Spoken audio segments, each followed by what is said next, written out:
유튜브 보십니까? 보신 적 있으시죠? 가끔 유튜브 보는데 가끔 보는 여행 관련한 채널이 있습니다. 네, 아주 멋진 여행지를 소개하기도 하는데요.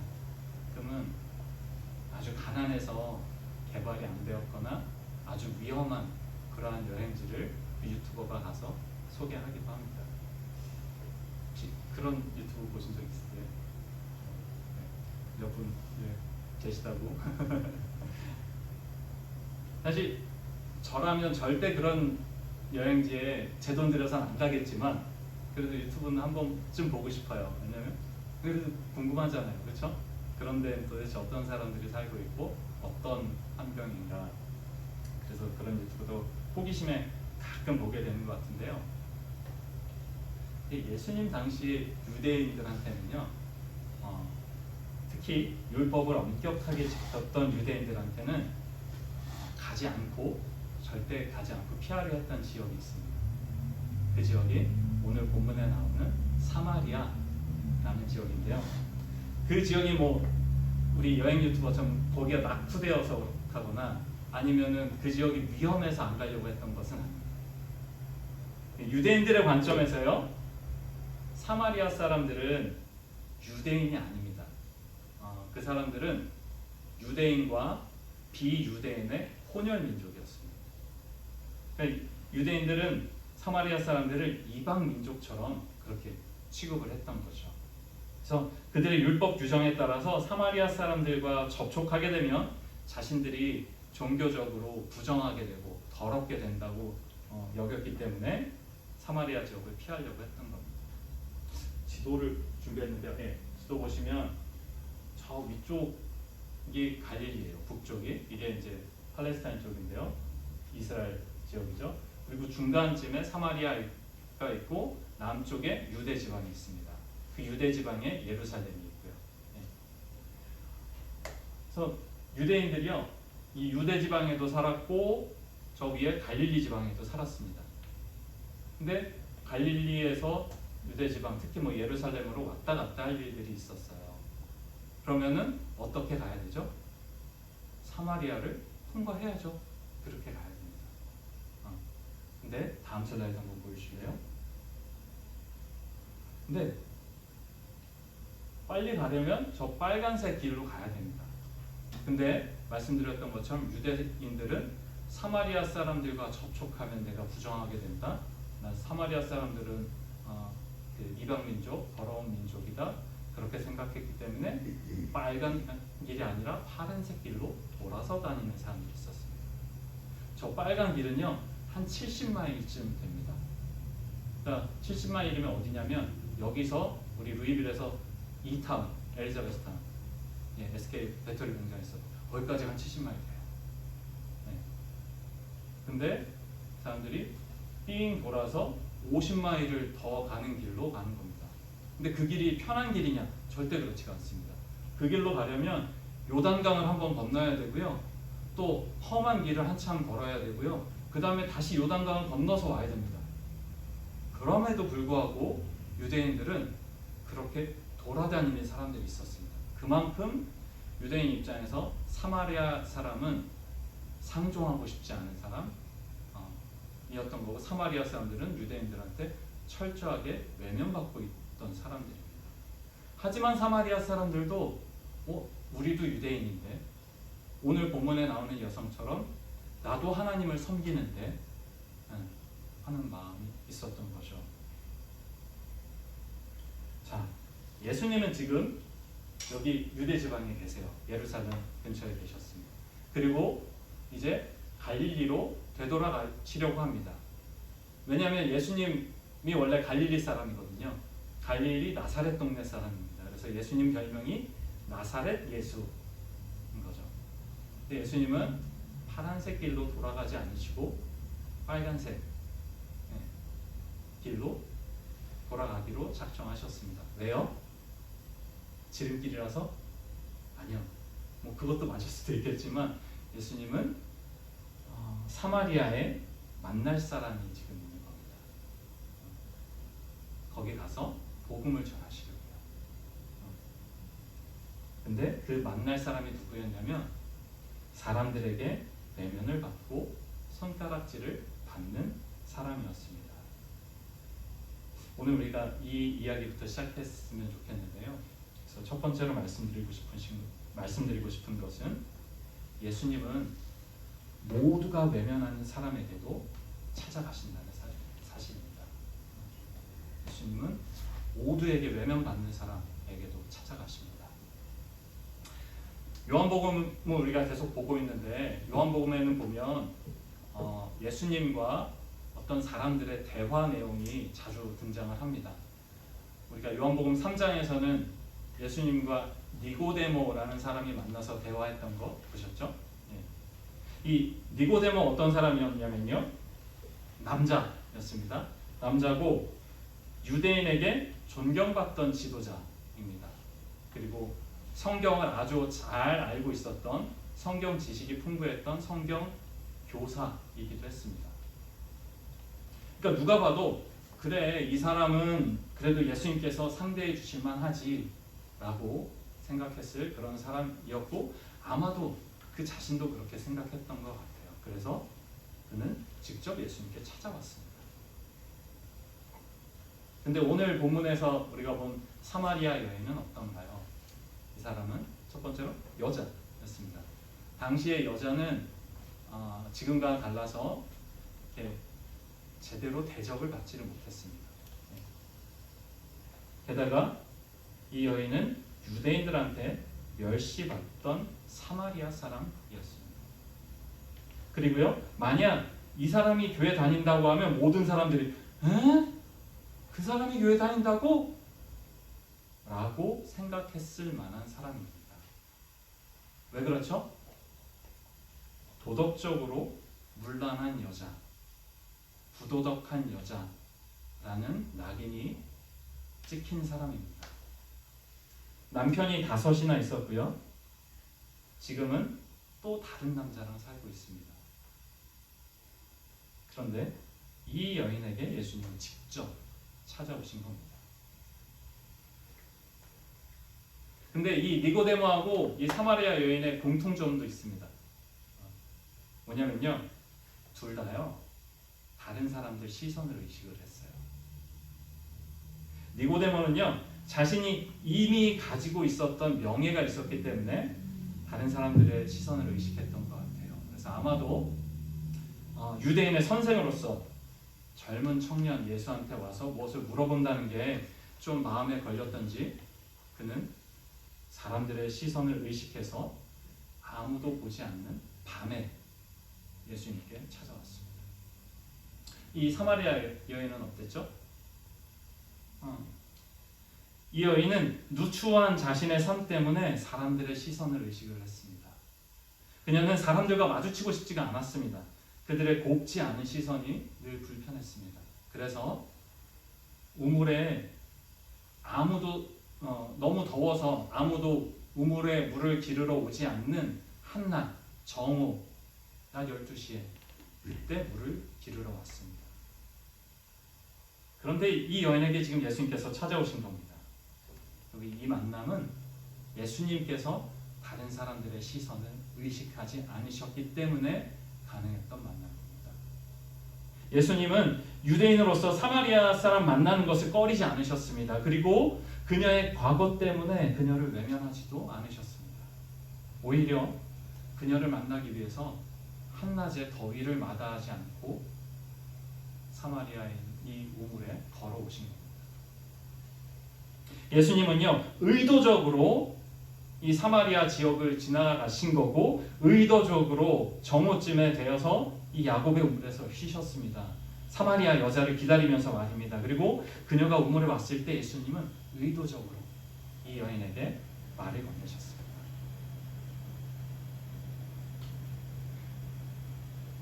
여러분 혹시 예수님 만나셨습니까? 혹시 복음을 들으셨습니까? 어떻게 듣게 되셨습니까? 아마 한 분 한 분의 이야기와 상황들이 다 다를 거예요. 그렇죠? 똑같은 인생을 산 사람이 없기 때문에 다 다를 겁니다. 하지만 분명한 것은요, 만약 여러분이 예수님을 만났다면 그 만남은 결코 우연하게 일어난 일이 아니라는 것을 아시기 바랍니다. 주님께서 의도적으로 intentionally 여러분을 찾아주신 거고요. 의도적으로 여러분을 위해 불편함을 마다하지 않고 복음을 전해준 어떤 사람들이 있었던 거고요. 그게 개인적인 만남이었을 수도 있겠고 교회에 와서 드린 예배를 통해서였을 수도 있겠고 아니면 책이나 어떤 영상을 통해서였을 수도 있을 겁니다. 그런데 우리와 예수님의 이 만남이 의도적일 수밖에 없는 근본적인 이유는요. 예수님께서 우리를 사랑하셔서 이 땅에 의도적으로 찾아오셨다는 겁니다. 온 세상의 창조자께서 직접 인간이 되셨습니다. 죄인인 우리를 위해서요. 근데 예수님은 우리를 왜 찾아오셨죠? 예수님은 왜 사마리아 여인을 만나러 한낮의 더위에 다른 유대인들은 가지도 않는 사마리아 지역에 가셨습니까? 예수님은 선물을 주러 가신 겁니다. 그게 두 번째로 드리고 싶은 말씀인데요. 예수님은요, 영생에 이르게 하는 샘물입니다. 예수님은 영생에 이르게 하는 샘물. 목이 마르면 우리 어떻게 해야 됩니까? 물을 드셨죠. 제가 지금 목이 마릅니다. 찬양 설교했더니 목이 마릅니다. 그래서 물을 마셔야 되는데요. 물 대신에 콜라를 마시면 어떻게 되죠? 콜라 마셔도 갈증 해결되나요? 되죠? 그렇죠? 콜라 한 번도 안 드셔보셨어요? 콜라 마셔도 갈증 해결됩니다. 근데 물 대신에 콜라만 계속 마시면 어떻게 되죠? 브라질의 어떤 남성이요, 매일 물 대신에 콜라를 한 2-3리터 정도 마셨대요. 몇 년 동안. 어떻게 됐을까요? 몇 달 동안 소변을 잘 못 봤고요. 그리고 극심한 통증에 시달렸습니다. 그래서 병원에 갔어요. 그랬더니 방광에서 결석이 돌이 35개 발견됐다고 합니다. 그래서 수술해서 끄집어냈어요. 목마를 때는 물을 드셔야 됩니다. 그렇죠? 근데 우리 목이 마를 때 물이 아니라 자꾸 다른 것들을 마시려고 하는 것 같아요. 근데 이게 지금 육체적인 얘기가 아니라 영적인 얘기예요. 우리 영혼에 대한 얘기. 우리 영혼이 목마른데 그럼 영혼도 물을 마셔야 되는데 자꾸 다른 걸 마십니다. 오늘 본문에 등장하는 여인에 대해서 좀 더 우리가 생각을 해봤으면 좋겠는데요. 이 여인은요, 남편이 5명이 있었습니다. 과거에. 지금 같이 사는 남자가 있긴 한데 그 남자도 그녀의 남편은 아닙니다. 자, 이 사람이 성경에 나오는 인물이 아니고 만약에 여기 루이빌에 사는 어떤 한인 여성분이 이런 사람이 있다는 얘기를 딱 들었다. 여러분 반응이 어떠실까요? 애들 하는 표현으로 헐, 그렇죠? 뭐 이런 사람이 다 있어 이러겠죠.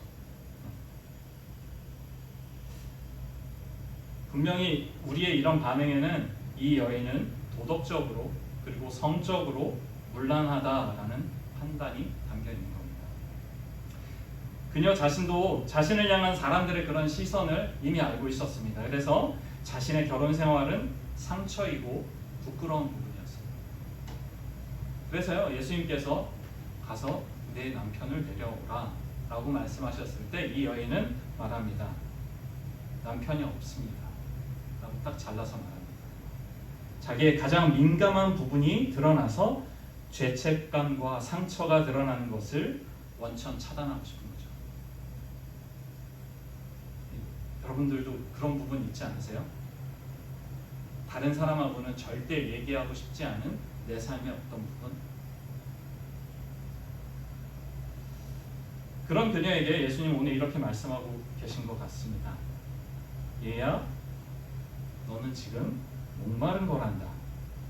너는 목이 마른데 물을 마시지는 않고 계속 다른 걸 찾고 있구나.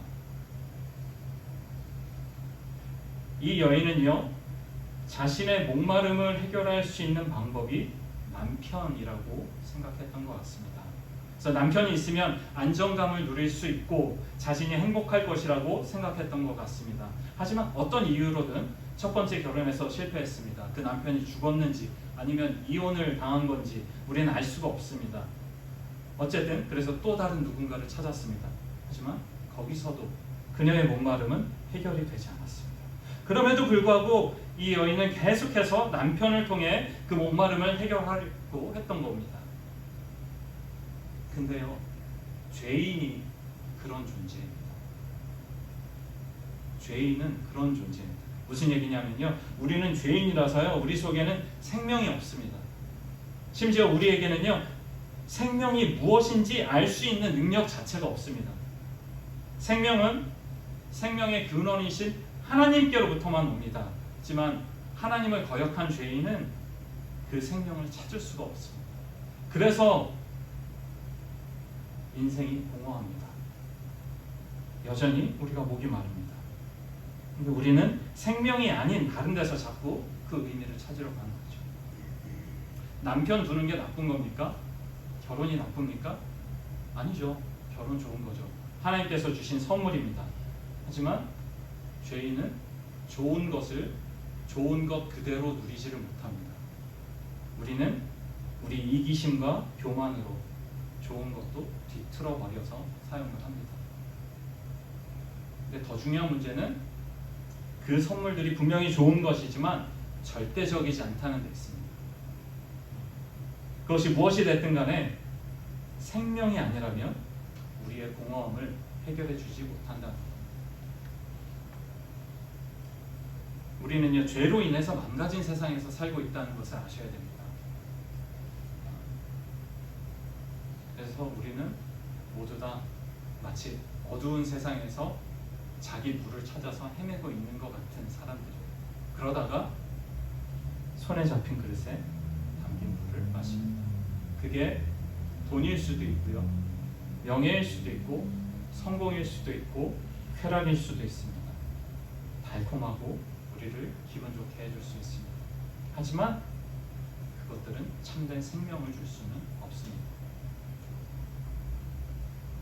우리가 느끼는 열등감 때문에요, 아니면 혹은 우리가 받은 상처 때문에요, 우리는 목마르기도 하고 또 그 갈증을 해소하려고 저마다의 물을 찾습니다. 제가 설교를 준비하면서 저는 뭐에 갈증을 느꼈을까 생각을 해봤습니다. 저는 그러니까 인정받기를 원했더라고요. 인정을 받는 것에 대한 갈증이 있었어요. 그게 제가 찾던 물이었습니다. 어렸을 때 저희 집이 형편이 좋지 못했거든요. 늘 그게 창피했던 것 같아요. 네? 그리고 그 가난함이 저를 인정받지 못하게 하는 이유 중 하나라고 생각을 했죠. 하지만 동시에 제가 교회를 다니면서 배웠던 게 있습니다. 부자가 되는 게 꼭 좋은 건 아니다. 성경에 이제 부자가 되려고 하지 마라 이런 가르침도 있잖아요. 그래서 저는 마치 나는 돈에 초월한 사람인 것처럼 행동을 했습니다. 그것이 제가 찾은 일종의 저의 물이었던 거죠.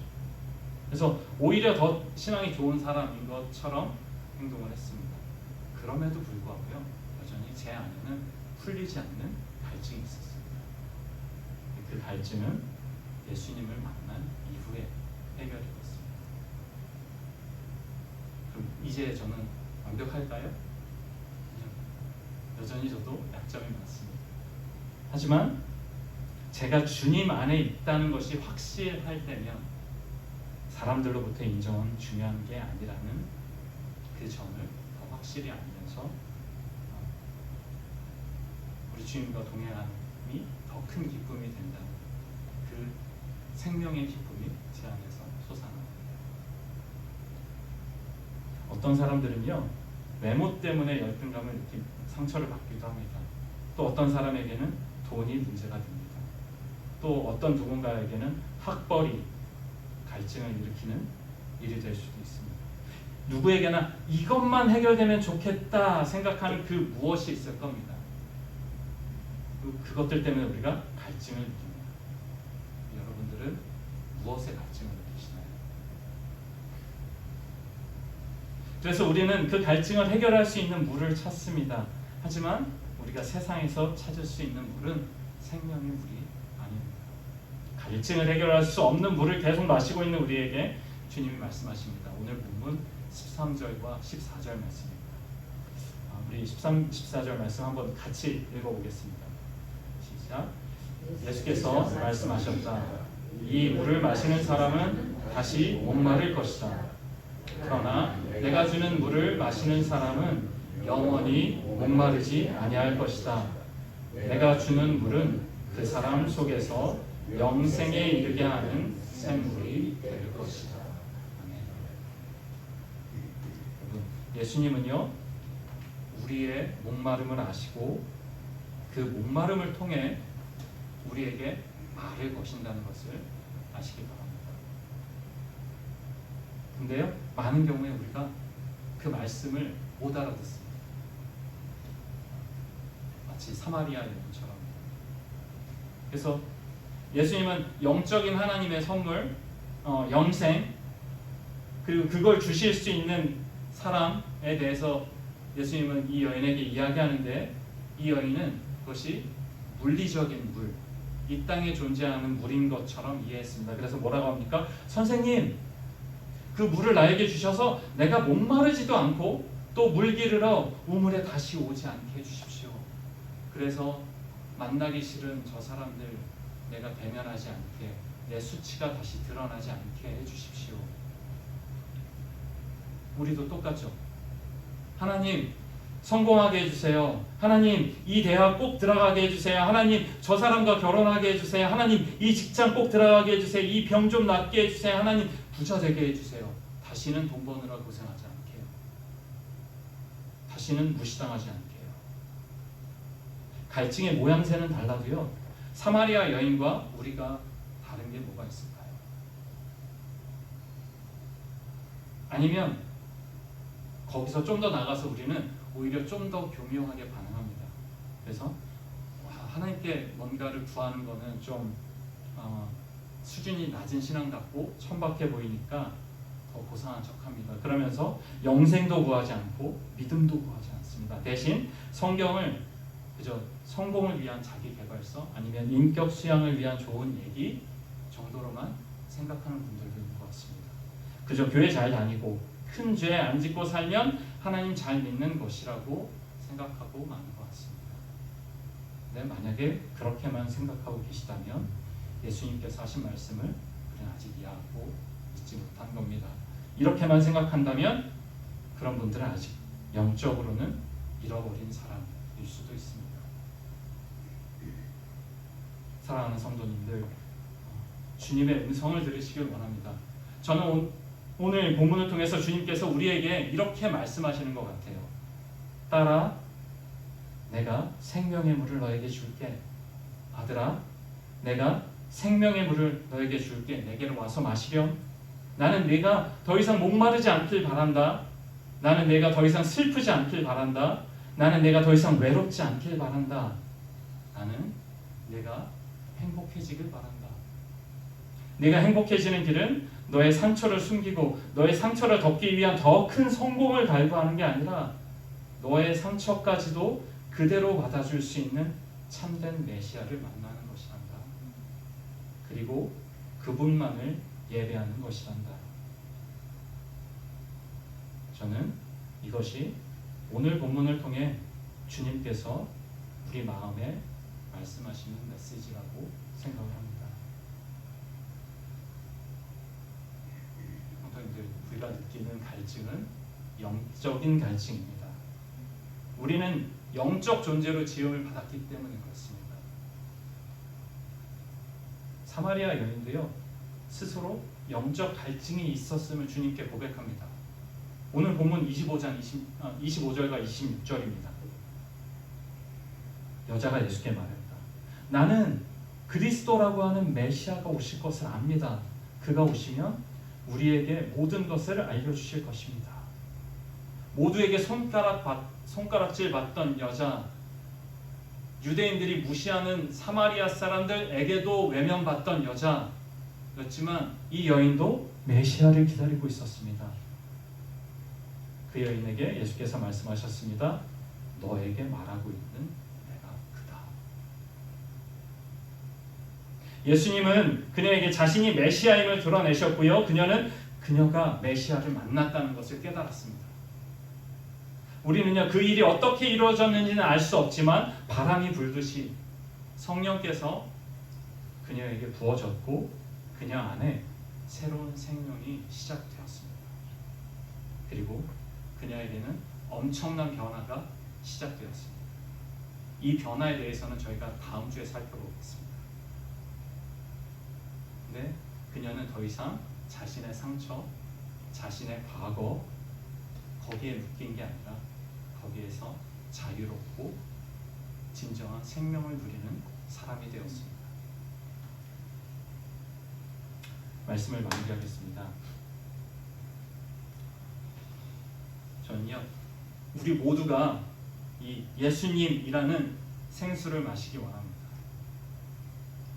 그래서 우리 모두의 예배가 회복되길 원합니다.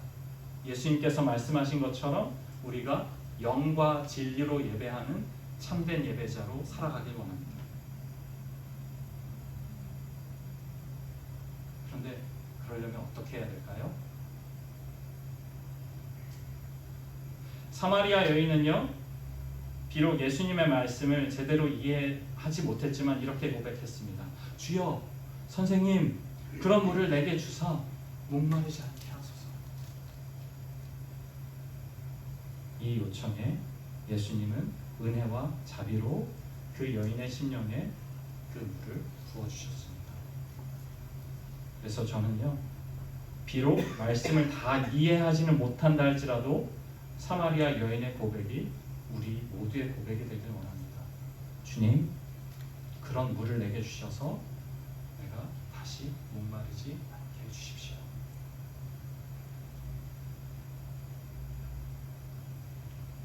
사마리아 여인은 이 말씀을 드릴 때 잘 이해하지 못했으니까 덧붙여서 이렇게 말했습니다. 그래서 여기에 물 기르러 다시 오지 않게 해주세요. 근데 이 요청은 바뀔 겁니다. 어떻게 해요? 주여, 여기에 물 기르러 옴이 나의 기쁨입니다. 여기서 내가 주님을 만났으니 여기서 내가 주님을 증거하겠습니다. 내가 여기서 예수님 만났어요. 예수님이 여기서 내게 말을 거셨어요. 예수님 때문에 내 안에서는 늘 생수가 흘러나옵니다. 라고 그 여인은 그 우물가에서 증언할 겁니다. 그러면 누군가는 또 그 말을 못 알아듣고 그녀에게 물어볼지도 모릅니다. 생수가 늘 흘러나오면 왜 물 기르러 와요? 왜 우물에 와요? 그녀가 예수님 처음 만났을 때 그랬던 것처럼 그 말씀을 이해하지 못해서 그런 질문하는 사람이 또 있을지도 모릅니다. 그러면 그녀는 아마도 얼굴에 큰 미소를 띠고 그 사람에게 이야기해 줄 겁니다.